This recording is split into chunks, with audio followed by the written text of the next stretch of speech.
श्री हरि प्रवचन संख्या 10। सत्संग की महत्वपूर्ण कीमती बातें। जो कुछ आपके सामने हो रहा है वह भगवान की लीला हो रही है। जैसे भगवान ने ब्रज में लीला करी, वही बात हम माने तो हमारे को भी वही बात प्रतीत होने लगेगी। जैसे भगवान त्रेता में एक क्षण में सबसे मिले, वैसे ही भगवान हम सबसे मिलने लग जाएंगे। भगवान एक ही रूप में प्रकट होकर लीला कर रहे हैं। ऐसा मानने पर फिर आपके पास कोई भी विकार नहीं ठहर सकते।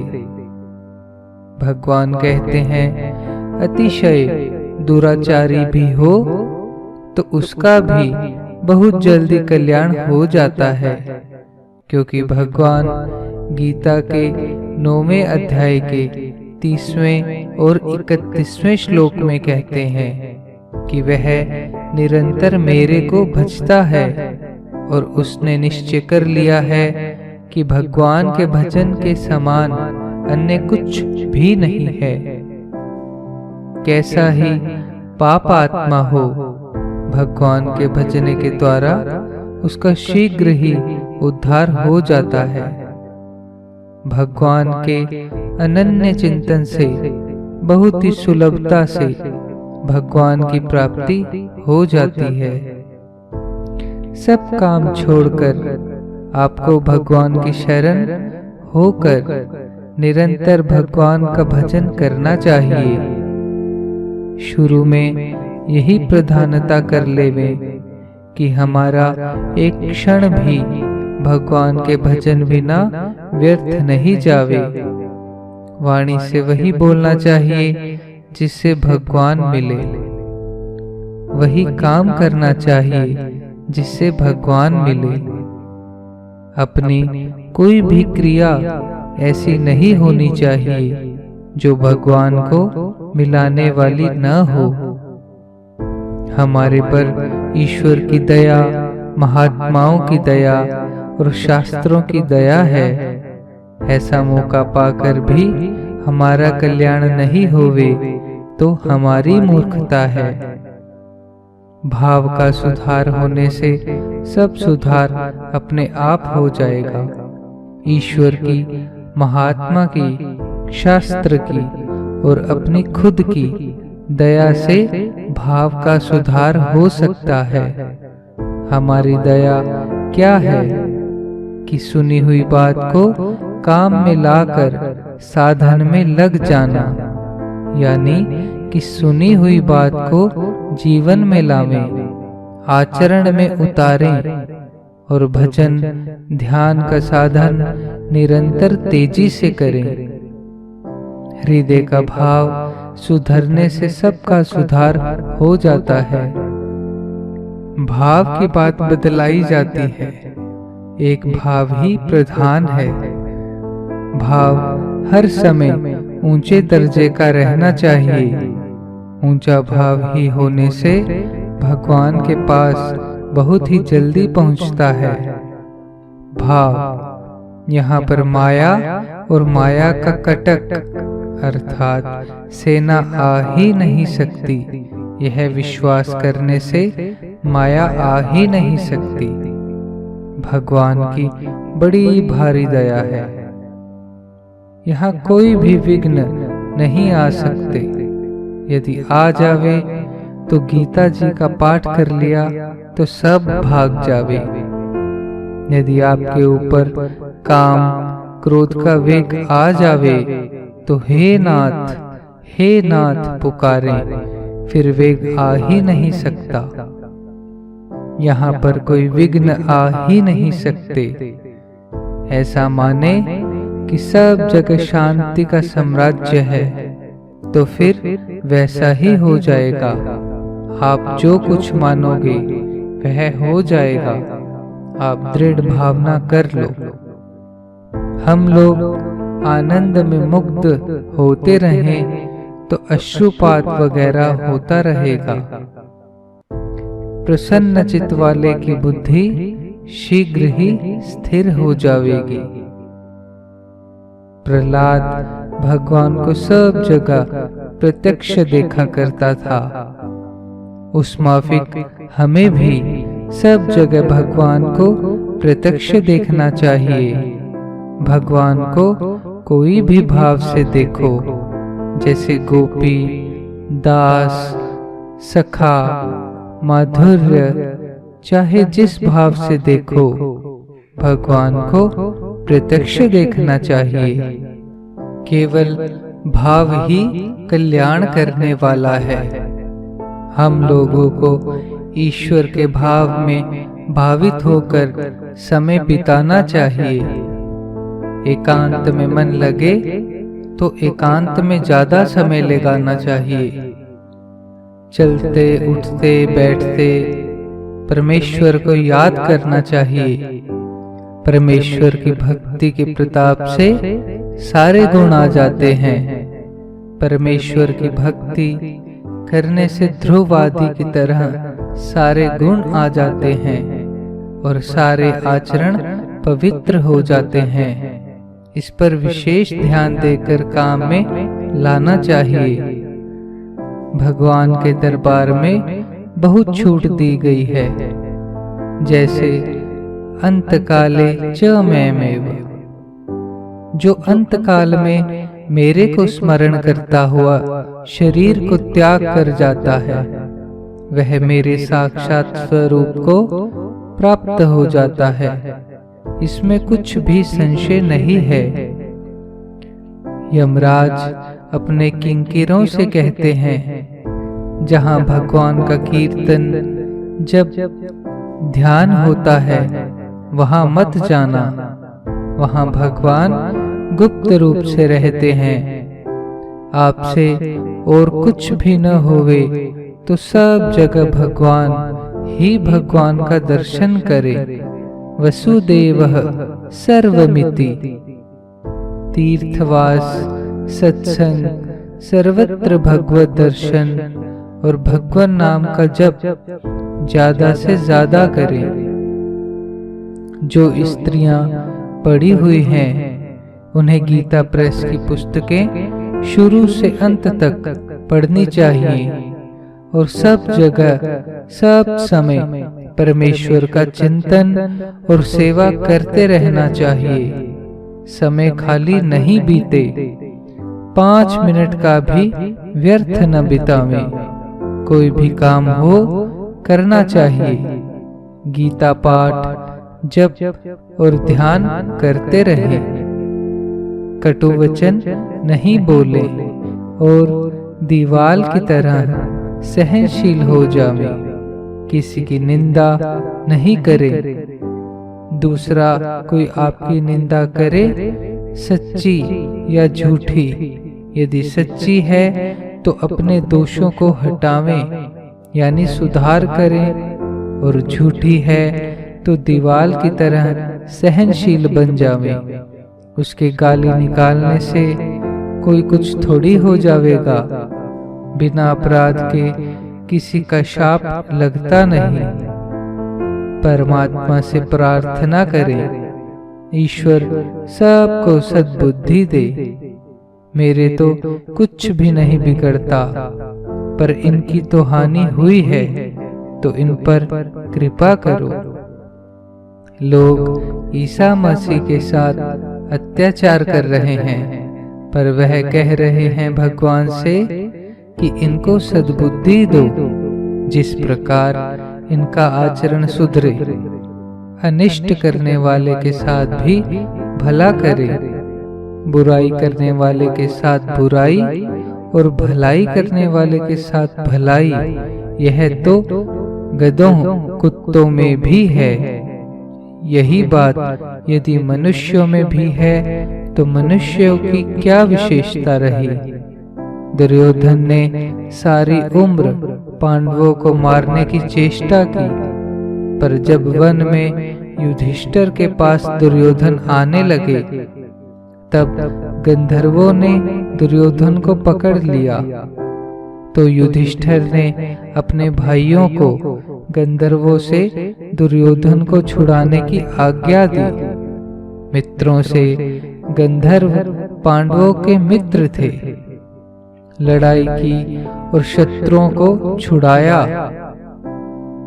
आज उन्हीं पांडवों का नाम है, नहीं तो बहुत मरते हैं, किसका नाम होता है।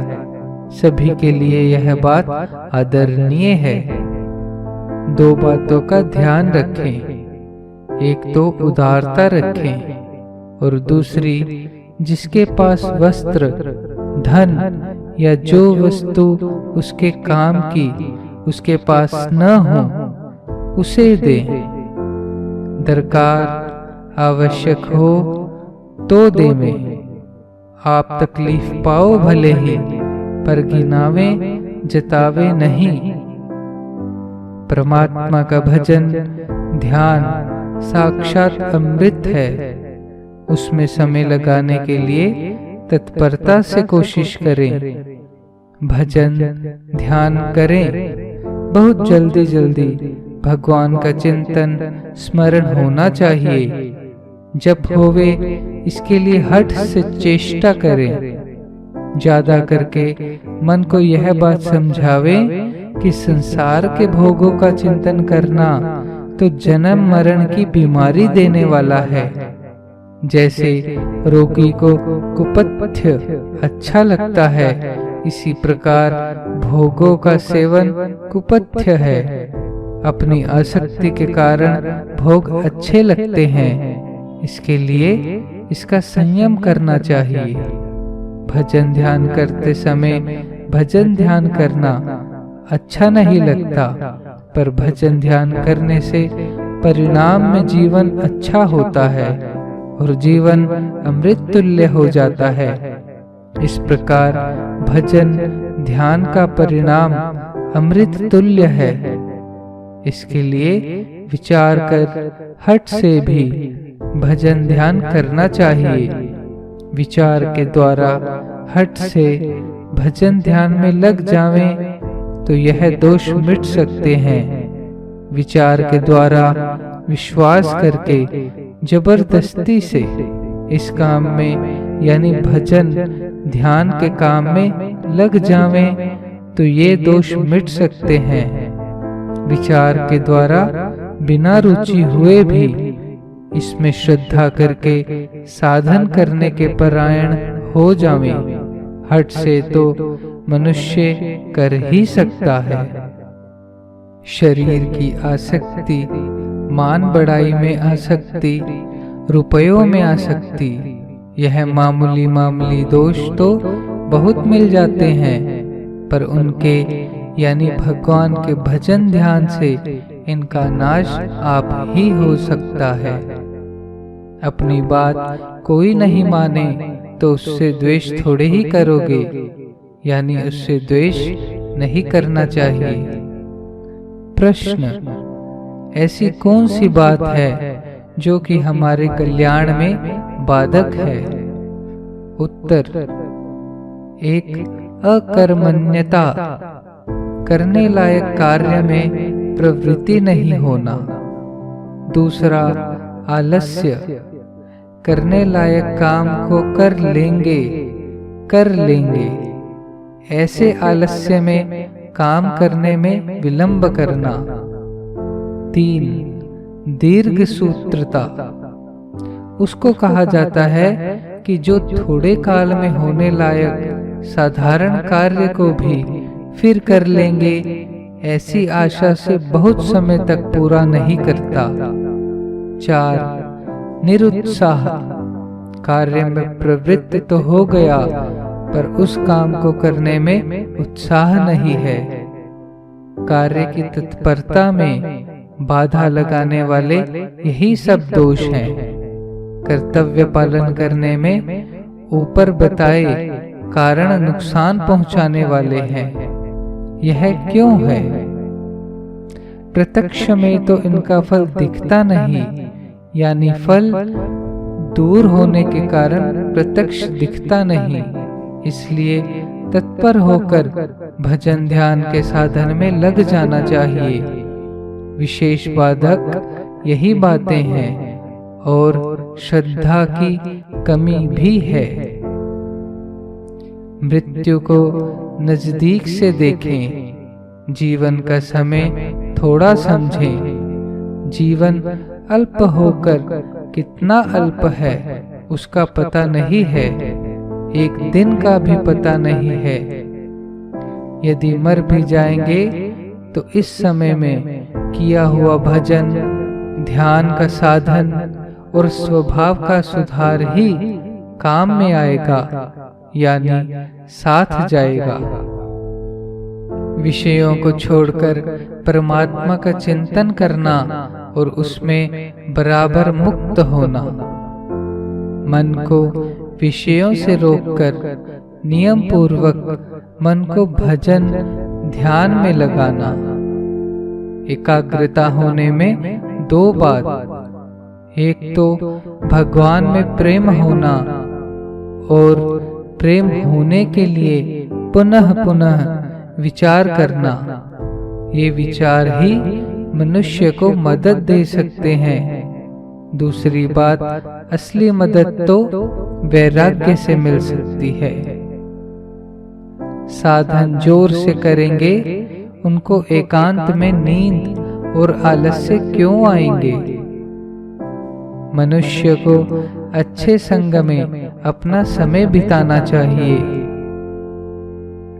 भजन ध्यान की क्रिया अच्छी है, पर भाव की कमी है तो वह क्रिया बहुत ऊंची नहीं है। ऐसे ही संसारिक और व्यवहारिक क्रिया देखने में तो नीची है, पर उसका भाव ऊंचा है तो वह क्रिया ऊंची है। भगवान में प्रेम चाहे जब ही कर ले वे तो प्रेम के करने के लिए तैयार हैं, चाहे आज ही कर लो। पर उनको दूसरों से भी प्रेम करें, यह अच्छा नहीं लगता। यानी एक भगवान में ही प्रेम हो और संसार में किसी से भी नहीं। मैं तो सबको भजन ध्यान कराना चाहता हूँ, यानी सबको भजन ध्यान में लगाना चाहता हूँ। पर हमारे चाहने से क्या होगा, करेगा तो वह खुद साधक, तब ही होगा। यह विश्वास हो जावे कि भगवान ने गीता के 8वें अध्याय के 14वें श्लोक में कहा है कि अनन्य चेतः सततम यो माम समृति नित्यशः तस्य अहम सुलभ पार्थ नित्य युक्तस्य योगिनः।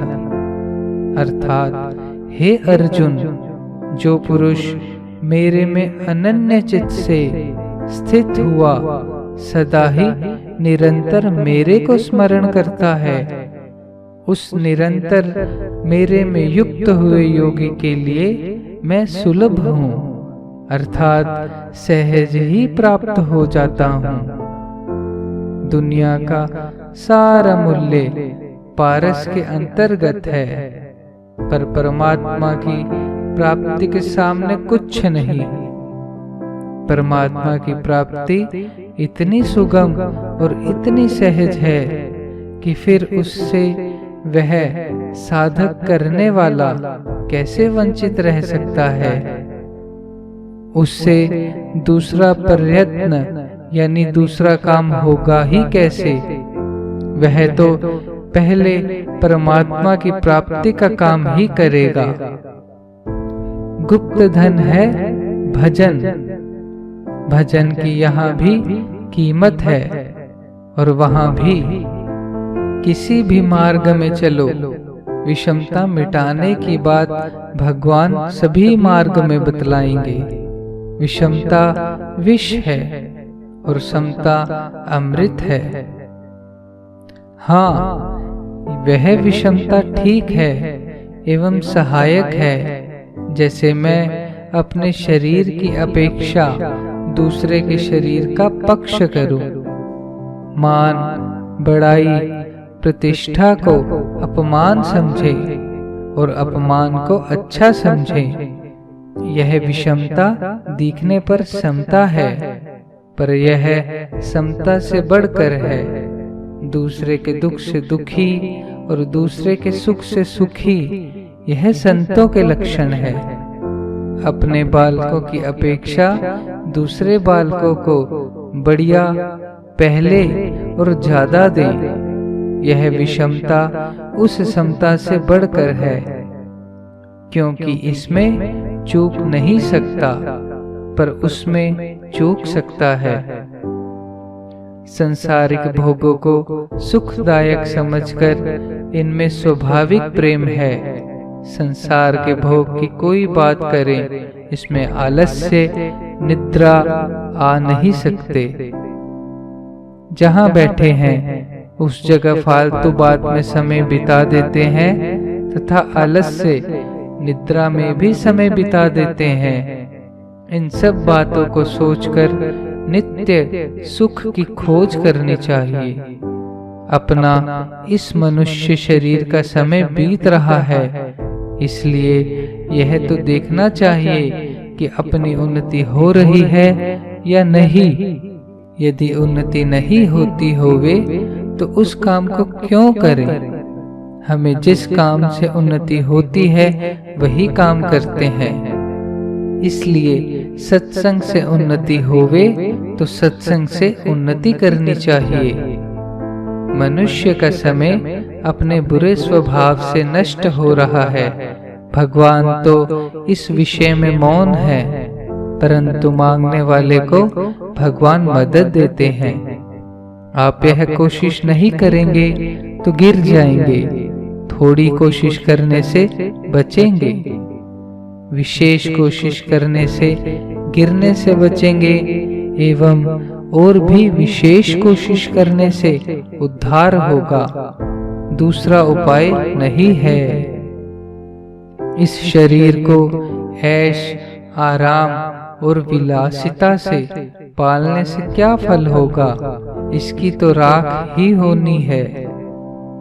अपने अधिकार में जो चीज वस्तु हो उसे हमको ऊंचे से ऊंचे काम में लगानी चाहिए, जो अपने को अच्छे काम में मदद देवे। आत्मा के कल्याण के लिए सबसे बढ़कर कौन सी बात है। सब बातों को सोच सोचकर विचार कर पहले सत्य बोलने की सोचें। मन के प्रतिकूल रहने से बहुत दुख होता है, इसलिए किसी चीज में अनुकूलता प्रतिकूलता नहीं रहनी चाहिए। नीच पुरुष को याद करने से और उसका कृत्य याद करने से अपने को उसके ऊपर घृणा होती है। इससे अपना ही पतन होता है। उसके ऊपर घृणा करने से अपना ही नुकसान है। किसी में अपने को दोष प्रतीत होता है तो उसका दोष नहीं कहना चाहिए। किसी की निंदा नहीं करनी चाहिए। जिस मार्ग भक्ति, कर्म और ज्ञान मार्ग जाना हो, उस मार्ग को अच्छी तरह तय करके ठीक जच जावे तो उस मार्ग पर जोर से चलना चाहिए। स्वभाव के वश में होकर जो प्रतिकूल मनमानी चेष्टा कर रहे हैं, उनका तो मानो पतन हो गया। स्वभाव, प्रयत्न और कुसंग, यह तीन ही डुबोने वाले हैं। प्रयत्न और कुसंग यह तो बदल सकते ही हैं। इसके बदलने की चेष्टा करने से स्वभाव भी बदल सकता है। सद्गुण सदाचार का सेवन करना है, वह ही उद्धार करने वाला है। समय बीत रहा है और मृत्यु काल नजदीक आ रहा है। काल आ गया फिर रो। इसलिए मृत्यु आने के पहले अपने उद्धार का काम बना लेना चाहिए। अभी सोचने की बात है, वह समय मृत्यु काल आएगा। इसलिए अपनी आत्मा का उद्धार हो वही काम सोचना चाहिए। और काम भले ही सब नष्ट हो जाएं, आप मुख्य काम को गौणता देकर दूसरी तरफ अपना समय लगा रहे हो। अपना मुख्य काम क्या है? पर अपना समय मुलाहिजे संकोच में नष्ट हो रहा है। कभी तो औरतों के, कभी भाई के, कभी किसी के काम में नष्ट हो रहा है। अपना बहुत सा काम तो आलस्य में नष्ट हो रहा है। एक जरूरी काम किसी जगह जाने का है, पर आलस्य करके नहीं गए, पर निकलना हो गया तो हो गया। इसी प्रकार आलस्य अपनी आत्मा के कल्याण का मार्ग रुक रहा है, उसमें ढीलापन आ रहा है।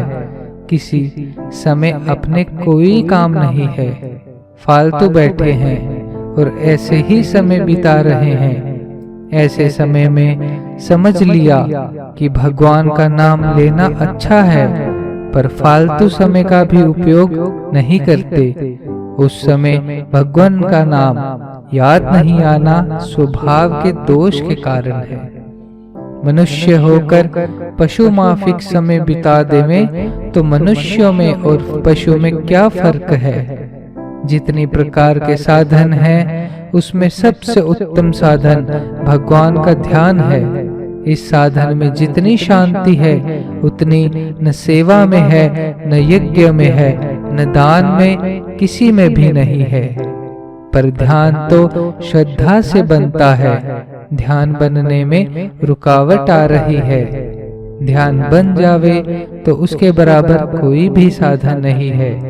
परमात्मा को याद रखते हुए ही काम करना चाहिए। भगवान के वचन को याद रखो। देखो, गीता के 8वें अध्याय के 7वें श्लोक एवं गीता के 18वें अध्याय के 57 श्लोक। आसक्ति छोड़ें। देखें गीता का 4थे अध्याय का 20वां श्लोक। आसक्ति तो स्वभाव का दोष है। इस काम में भगवान की राय नहीं, अपने मित्र की राय नहीं, फिर हम यह काम क्यों करें? भगवान के काम में तो पाप घुसना ही नहीं चाहिए। भगवान की राजी माफिक ही काम करें। भगवान के काम में तो पाप घुसना ही नहीं चाहिए। भगवान के राजी माफिक, आज्ञा माफिक समय बितावें। राग कैसे छोड़ना चाहिए? राग छोड़ दो या स्वार्थ छोड़ दो, फिर उसमें आसक्ति नहीं रहेगी। जिस कार्य से ईश्वर की विस्मृति होवे उसको छोड़ देना चाहिए। परमात्मा के सब प्रकार से अधीन हो जाना ही शरणागति है। रस्सा लटका हुआ है, उसको पकड़ना अवलंबन, यह नाम जप है। भगवान की आज्ञा अनुसार चलना, भगवान को हर समय याद रखना, उनके चरणों में जाकर गिर जाना। प्रश्न, भगवान पर कैसे निर्भर होवें? उत्तर, जैसे प्रहलाद, वह तो भगवान की भक्ति करता रहता है, अपनी रक्षा की कोई परवाह नहीं। निष्काम भक्ति ही ऊंचे दर्जे की श्रेणी है। भगवान का स्मरण तो करते हैं, पर उसमें हेतु क्या है? भगवान में प्रेम होना। देवताओं से परमेश्वर की भक्ति उत्तम है। अर्थार्थी संसारिक पदार्थों के लिए भगवान को भजने वाला भक्त की अपेक्षा आर्त संकट निवारण के लिए भगवान को भजने वाला भक्त उत्तम है। आर्त से जिज्ञासु, मेरे को यथार्थ रूप से जानने की इच्छा से भजने वाला भक्त उत्तम है। जिज्ञासु से ज्ञानी अर्थात निष्कामी भक्त श्रेष्ठ है। जो भगवान की भक्ति नहीं करता, उससे देवता की भक्ति करने वाला अच्छा है। भगवान की निरंतर स्मृति से फिर मन से प्रत्यक्ष भगवान दिखने लग जाते हैं, फिर दिखते ही दिखते प्रकट हो जाते हैं। मन से भगवान का स्मरण नाम का जप करता हो तो भगवान के नाम का जाप कहा जा सकता है। हम लोग आपको नहीं जानते थे, पर आपका नाम जानते थे। नाम के जानने से आपके पास पहुंच गए। ऐसे ही भगवान के नाम का जप करने से उनके पास पहुंच जाएंगे। भगवान के स्मरण नाम जप के बिना रह नहीं सके साधक की ऐसी स्थिति हो जानी चाहिए। भगवान के नाम जप का महत्व तो उसका है जिसके साथ भगवान के स्वरूप का स्मरण हो। स्वरूप की भूल नहीं करनी चाहिए। प्रश्न, साकार की मानसिक काल्पनिक मूर्ति को स्थिर करना कठिन है। उत्तर, पूर्व के संस्कार काम करते हैं। हम लोगों ने संसारिक चीजों का मन से चिंतन किया है, इसलिए कठिन लगता है। हमको कोई चीज हटाने की जरूरत नहीं है। चीजों में भगवत भावना करनी चाहिए। आंख मीच कर बैठने से बाहर का दृश्य हट जाता है, पर भीतर का दृश्य रहता है, उसको हटाना चाहिए। विश्वास तो हम लोगों का है, पर शंका युक्त है। जब पूरा विश्वास होगा तो नुकसान के नजदीक नहीं जाएंगे, यानी आध्यात्मिक नुकसान का विचार करेंगे तो झूठ, कपट, व्याभिचार की तरफ वह बिल्कुल नहीं जाएगा। दर्शन का आनंद अपने साधन में प्रधान है और वियोग का आनंद भी प्रधान है। जैसे गोपियां वृंदावन में रहकर मथुरा नहीं गई, वे भगवान को तत्व से समझती थी। जो भगवान के वियोग को नहीं सह सके, उनको भगवान मिले हैं। जैसे भरत जी ने कहा है, बीते अवधि रही जऊं प्राणा। प्रश्न, बीते अवधि रही जऊं प्राणा। मनुष्य ऐसी अवस्था क्यों नहीं कर सकता है? उत्तर, श्रद्धा प्रेम की कमी है। पूर्वकृत पाप के कारण वैसी श्रद्धा नहीं है। प्रश्न, अश्रद्धा को नष्ट करने का शीघ्र उपाय बतलाएं। उत्तर, श्रद्धालु पुरुषों के संग, प्रेमी पुरुषों के संग से ऐसी बुद्धि उत्पन्न होगी और समय समय पर भजन ध्यान की चेष्टा करनी चाहिए। काम करते समय 8 आना आधा भजन होता है और एकांत में 12 आना भजन होता है। तो काम करते समय वाला भजन अच्छा है और अधिकार के अनुसार ये बातें हैं। साधक के मन के दौड़ने से जितनी हानि है उतनी शरीर से दौड़ने में नहीं है।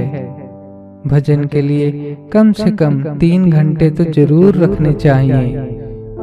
बात तो यही अच्छी है कि हर समय भजन ही किया करें, पर मन एक जगह टिकता नहीं है, इसलिए इसको कुछ काम देकर फिर भजन में लग जावें। प्रधानता भजन की रखें। नारायण नारायण नारायण श्रीमन नारायण नारायण श्रीमन नारायण नारायण श्रीमन नारायण नारायण श्रीमन नारायण नारायण श्रीमन नारायण नारायण श्रीमन नारायण नारायण श्रीमन नारायण नारायण श्रीमन नारायण नारायण नारायण नारायण